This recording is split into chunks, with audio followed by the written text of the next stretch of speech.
je bannirai le mot sécurité routière au profit de sérénité routière. La sérénité, l'individu, c'est une posture qu'on s'accapare. On se veut être serein pour soi-même et les autres.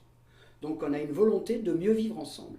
La sécurité routière aujourd'hui, elle est tellement attachée au mot répression, au mot obligation, au mot incompréhension, qu'elle a, comme on dit, elle a fait long feu, la sécurité routière. Aujourd'hui, elle n'a plus raison d'être.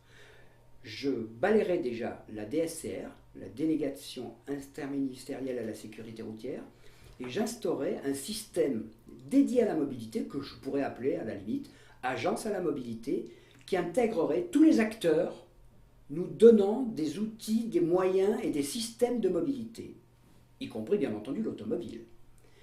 En premier lieu, je ferai une analyse exhaustive complète, une photographie de la situation, pour arriver toujours à la sérénité. Je ferai une analyse, bien entendu, objective des endroits où la sécurité s'est améliorée, mais d'une façon très objective et pragmatique. En deuxième analyse, en deuxième posture, je balayerai le code de la route tel qu'il est aujourd'hui et je le reformaterai totalement. Le code de la route est un outil totalement obsolète. Totalement obsolète. C'est lui qui définit l'accès du permis de conduire pour les jeunes, etc. Enfin, des exemples, on voit très bien qu'une réglementation qui date de 50 ans n'est plus du tout adaptée à un besoin d'une société moderne 50 ans après. On sait que la société va toujours plus vite que l'administration, mais si en plus l'administration n'essaie pas de rattraper le retard qu'elle a sur la société civile, on ne risque pas d'en sortir. Donc le code de la route, pour moi, il serait totalement refondu, reformaté. C'est un gros dossier, mais il faut vouloir le reformater pour arriver justement à une sérénité future.